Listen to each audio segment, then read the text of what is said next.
बिस्मिल्लाहिर्रहमानिर्रहीम, अस्सलाम वालेकुम, मैं बशर अली और आप देख रहे हैं व्लॉग्स 2.0। आज मैं आपके लिए एक ऐसी जबरदस्त ऑप्शन ढूंढ कर लाया हूं।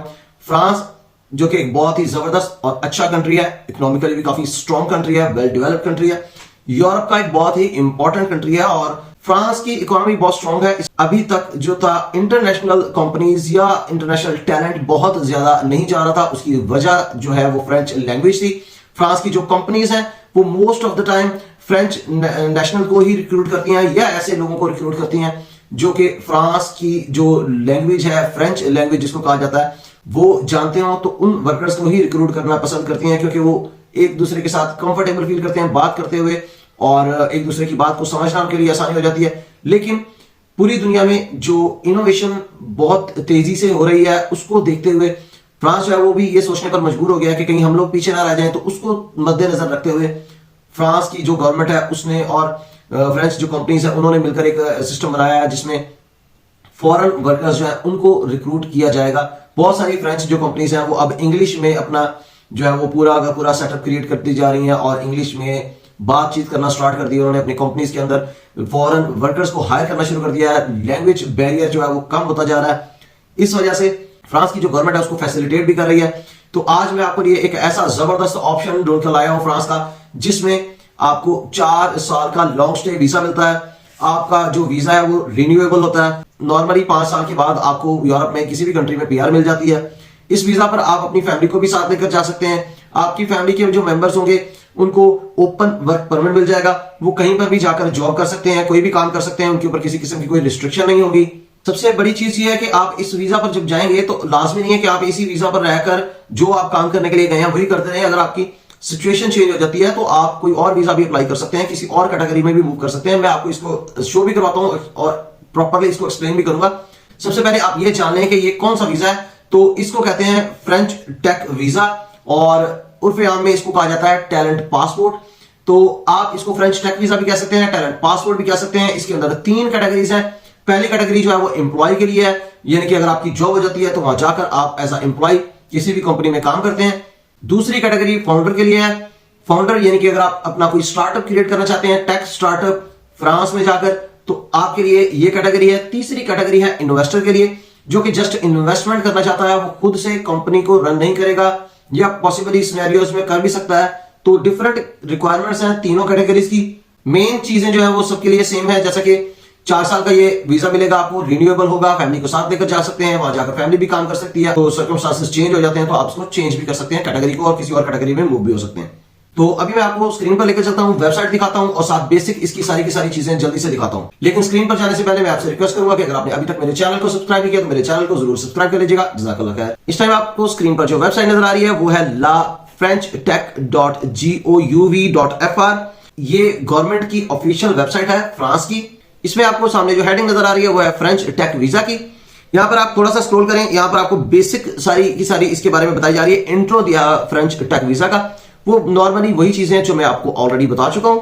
यहां पर अगर आप सामने देखें तो आपको सामने 3 कैटेगरीज नजर आ रही हैं, एक एम्प्लॉइज की, दूसरी फाउंडर्स की, तीसरी इन्वेस्टर की। तो ये भी मैं आपको ऑलरेडी बता चुका हूं। यहां पर आपको इस टाइम एडवांटेजेस नजर आ रहे हैं, ये भी ऑलरेडी मैं आपको बता चुका हूं, लेकिन आपको दिखाना इंतहाई जरूरी है क्योंकि बहुत सारे लोग इस चीज के ऊपर यकीन नहीं करते और फिर वो आके कहना शुरू कर देते हैं कि आप झूठ बोल रहे हैं। इसलिए ये दिखाना बहुत ज्यादा इंपॉर्टेंट होता है। इसको क्विकली आप देख लें। सबसे पहली चीज, वैलिड फॉर 4 ईयर्स। ये आपको जो वीजा मिलता है, रेजिडेंस परमिट मिलता है, वो 4 साल का होता है। और उसके नीचे है जी, आपको वर्क परमिट नहीं चाहिए, does not require a work permit, clearly लिखा हुआ है। बाद में मत कहिएगा कि मैं झूठ बोल रहा हूं। आप इस वेबसाइट पर जा सकते हैं, इसको वेरीफाई कर सकते हैं, क्रॉस चेक कर सकते हैं। उसके नीचे लिखा हुआ क्लियरली कि इंक्लूड्स फैमिली, आप अपनी फैमिली को लेकर जा सकते हैं। उसके नीचे लिखा हुआ रिन्यूएबल, तो ये वीजा या रेजिडेंस परमिट आपका रिन्यूएबल है, फिक्स टर्म नहीं है कि आपको 4 साल का मिलेगा उसके बाद नहीं मिलेगा। आप 4 साल के बाद दोबारा इसको रिन्यू करा सकते हैं और 5 साल के बाद आप आराम से पीआर ले सकते हैं। उसके बाद अडेप्ट टू लाइफ चेंजेस, ये बहुत इंपॉर्टेंट पॉइंट है। अगर आपकी सिचुएशन चेंज हो जाती है तो आप किसी भी और कैटेगरी में किसी भी और वीजा पर स्विच कर सकते हैं और वहां पर रह सकते हैं, काम कर सकते हैं। अब हम वापस आ जाते हैं उन 3 कैटेगरीज में। तो पहली कैटेगरी जो है एम्प्लॉयज की है, इसका लिंक है, इसके ऊपर क्लिक करते हैं। अब हम एम्प्लॉयज की जो कैटेगरी का सेपरेट पेज बना हुआ उसके ऊपर आ गए हैं। यहां पर आके हम इसको देख रहे हैं तो नीचे इसकी थोड़ा सा स्क्रॉल करें तो आपको इसकी जो है वो 3-4 कैटेगरीज नजर आएंगी, जो 3-4 टैब्स नजर आएंगे, जिसमें एक तो है कि applying for a long stay visa, आपने कैसे अप्लाई करना है। तो इस पहले टैब को क्लिक करके आप दूसरे पेज पर जाकर इसकी जो डिटेल्स है चेक कर सकते हैं कि आपने अप्लाई कैसे करना है। इसके नीचे जो ऑप्शन है वो एम्प्लॉयर्स के लिए है कि वो अगर एम्प्लॉय को हायर करना चाह रहे हैं तो उनके लिए डिटेल है, ये आपसे रेलेवेंट नहीं है, इसको छोड़ दें। उससे नीचे जो है वो graduates, talent passport, qualified employees, और उससे नीचे है एक और category talent passport employ of a young innovative company. तो ये मेन जो है वो आपका ये graduates, talent passport, qualified employ है। इसको अगर आप क्लिक करेंगे तो नेक्स्ट पेज पर आपको ये थोड़ी सी बेसिक इसकी चीजें सारी दिखा देगा।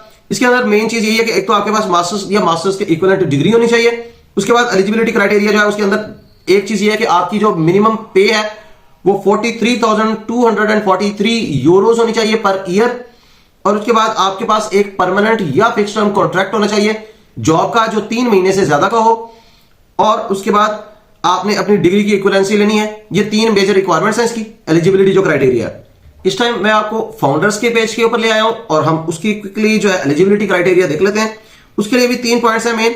एक तो आपका जो प्रोजेक्ट है, जो भी आप स्टार्ट करना चाह रहे हैं वो इनोवेटिव होना चाहिए। और उसके बाद जो है वो उसकी अपनी रिकॉग्निशन लेनी है पब्लिक सेक्टर से। और उसके बाद आपके पास एटलीस्ट 21,621 यूरोस पर ईयर के हिसाब से आपके पास फंड्स होने चाहिए। तो ये बेसिक रिक्वायरमेंट इसकी है। अब मैं आपको लेके आया हूं इन्वेस्टर की कैटेगरी के पेज के ऊपर, और इसकी जो एलिजिबिलिटी है उसके लिए है कि आपने इन्वेस्ट करना है पर्सनली, या आप किसी कंपनी के थ्रू इन्वेस्ट करें जो जिसको आप ऑपरेट कर रहे हो, या आप किसी ऐसी कंपनी के थ्रू इन्वेस्ट करें जिसके एटलीस्ट 30% शेयर्स आपके पास हो। आपने 4 साल के अंदर फ्रांस के अंदर जॉब्स क्रिएट करनी है और आपने एटलीस्ट 300,000 यूरोज इन्वेस्ट करने हैं, यानी कि 3 लाख यूरोज आपने इन्वेस्ट करने हैं। ये थी जी बेसिक रिक्वायरमेंट्स तीनों कैटेगरीज की। एम्प्लॉयज की भी मैंने आपको बेसिक एलिजिबिलिटी क्राइटेरिया बता दिया है, और फाउंडर का भी एलिजिबिलिटी क्राइटेरिया बता दिया है, और इन्वेस्टर का एलिजिबिलिटी क्राइटेरिया भी मैंने आपको बता दिया है। मजीद आप जिस कैटेगरी की डिटेल्स को जानना चाहते हैं ये लिंक आपको डिस्क्रिप्शन में मिल जाएगा। उस कैटेगरी के पेज पर जाएं और कंप्लीट उसको रीड करें और अपनी सारी की सारी रिक्वायरमेंट्स को अच्छी तरह से देखें। और अगर आप उन रिक्वायरमेंट्स को फुलफिल कर सकते हैं तो उस कैटेगरी में आप अप्लाई कर सकते हैं। एम्प्लॉयज के लिए खास तौर पर मैं आपको बताना चाहूंगा कि जो लोग जॉब करना चाहते हैं वो फ्रेंच टेक कंपनीज की वेबसाइट्स को सर्च करें, गूगल पर जाकर सर्च करें, लिंक्डइन देखें, और बहुत सारी वेबसाइट्स हैं, वहां जाएं, टेक की कंपनीज में जॉब ढूंढें और ये 4 साल का वीजा लेकर, टैलेंट पासपोर्ट जिसको कहते हैं वो लेकर, फ्रेंच टेक वीजा लेकर फ्रांस चले जाएं। और उसके बाद आप बहुत अच्छी लाइफ का आगाज कर सकते हैं और सिर्फ 5 साल के बाद आप पीआर ले सकते हैं और वहां पर सेटल हो सकते हैं। किसी किस्म की आपको वर्क परमिट की जरूरत नहीं है। और अगर खुदा ना खासा आपका कोई चेंजेस आ जाती हैं आपकी लाइफ में, आपकी जॉब में, तो आप कैटेगरी स्विच कर सकते हैं, कोई और काम ढूंढ सकते हैं, फिर भी आप वीजा रिन्यू करवा सकते हैं, ये ले सकते हैं और वहां पर रह सकते हैं। उम्मीद है आपको ये वीडियो पसंद आई होगी। अगर पसंद आई है तो इसको लाइक कर दें, कमेंट करके अपनी राय का इजहार जरूर करें। अगर आपने अभी तक मेरे चैनल को सब्सक्राइब नहीं किया तो मेरे चैनल को जरूर सब्सक्राइब कर दीजिएगा। और अगर आपको लगता है कि इस वीडियो को शेयर करने से किसी का भला हो सकता है तो इस वीडियो को सदका जारिया समझकर अपने दोस्त अहबाब के साथ शेयर कर दें। इंशाल्लाह आपको भी इसका सवाब मिलता रहेगा। अपना बहुत सा ख्याल रखिएगा और मुझे जरूर अपनी दुआ में याद रखिएगा। बहुत जल्द इंशाल्लाह आपसे मुलाकात होगी किसी नई अपडेट और अपॉर्चुनिटी के साथ एक नई वीडियो में। तब तक के लिए इजाजत दीजिए। अल्लाह हाफिज।